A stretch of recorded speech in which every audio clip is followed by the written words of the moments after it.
Sea of Thieves is pretty much completely dead, but sand is coming to take its place, and I believe that this game is genuinely just better than Sea of Thieves. Anyone still left playing Sea of Thieves or missing Sea of Thieves, do not fret. Let me tell you about this game. I've made a few videos on this over the last a year. I've been keeping a very close eye on the development of this game. I'm going to go over some dates later, but let me tell you why I think this game is just better than Sea of Thieves. So Sea of Thieves is in some sort of weird genre. I'm not sure if there's a name for it, but it's obviously open world. It's PvP, PvE, and essentially an extraction game. But what makes it different from something like Ark Raiders is the fact that it isn't a shooter. It's whatever it's called, where you're on a vehicle and there's multiple other people on the vehicle and you have to work together. Not sure if that's a name, but it's a very specific genre and there's not many games like that. Majority of the map is just empty space, right? It's just sea. You're on your vehicle, you meet other players in their vehicles, and that's how you fight. It's very specific gameplay, but that's what makes it enjoyable and different from other games. Sand is the same with that factor. You replace the water with sand and you replace the ships with these things called tramplers, and you have Sea of Thieves but in the desert.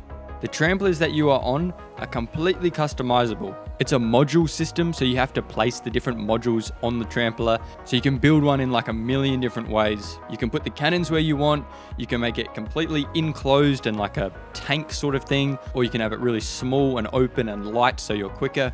And immediately that just creates so many different ways you can play and so many different ways you're going to be fighting other tramplers depending on how yours is built. There's even a battering ram so you can just run into people. In terms of the combat, it is very similar to Sea of Thieves. I've played 3 or 4 playtests, I think, over the last year. And if you're coming from Sea of Thieves, you already are at a massive advantage because the ship combat, or I guess the trampler combat, is very similar.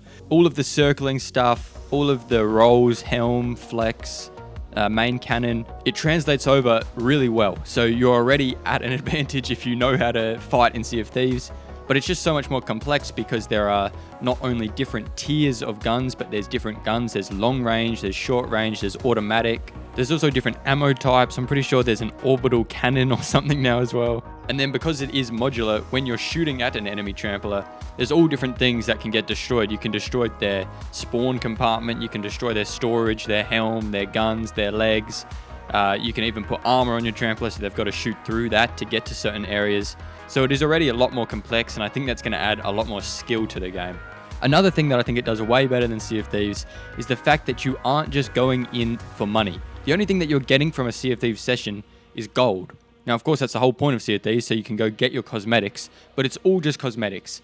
And that's good to a point. It makes it so no one's at a bigger advantage if they've been playing for longer because you can't actually buy anything that helps you. But I mean, you get to the point now where gold just doesn't mean anything. Like, you go and kill someone and sink someone, you don't even want to pick up their chests because you don't need the money. There's no point. You're just playing for the gameplay. Now, sand is pretty much the opposite. As of now, there are no cosmetics, at least in any of the playtests. I assume there probably will be at some point. But all of the loot that you're going down and fighting for either upgrades the trampler or are for guns and armor on your person. And it works in the same as Ark Raiders, where you go in, you bring loot in with you, and then you're collecting or fighting or doing whatever, and then when you extract, you take that back sort of to the lobby, and that's where you can do the upgrades and stuff. So I don't know, at least from the playtest, this is just so much more rewarding, especially when you kill someone and you get to take everything from them, especially because the tramplers, unlike the ships in Sea of Thieves, are actually lost if you die. If somebody kills you, you don't just lose the stuff on you and the stuff you've brought in, you lose the actual trampler you brought in.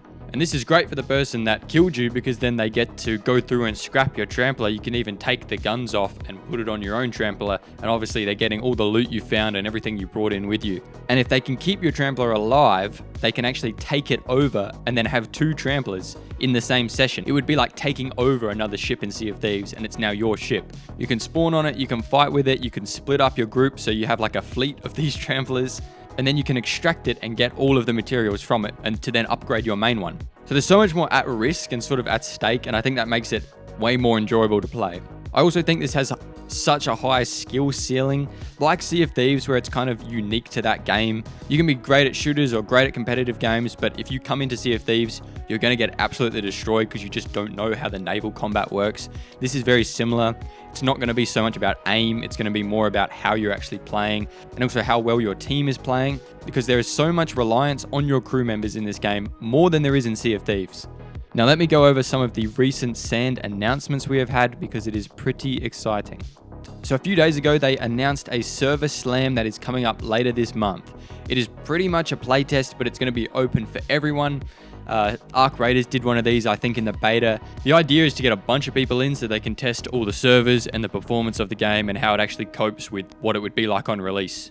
This is very promising because they're not calling it a playtest like they've done before, where we were coming in to test out elements of the gameplay that they had pretty much just added in and they were wanting us to test it. This is hopefully now that the game is done and they're just testing it's all working.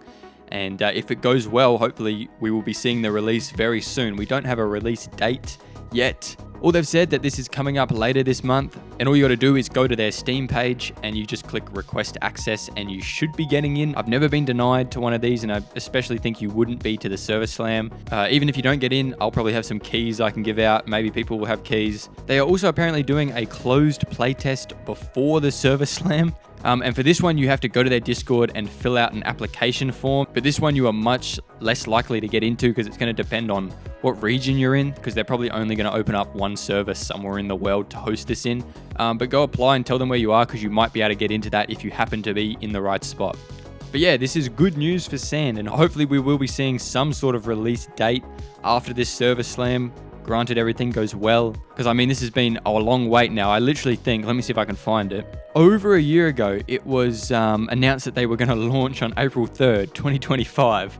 That didn't happen. Then we were told that it was going to release in March of this year. That obviously didn't happen. We're now in May.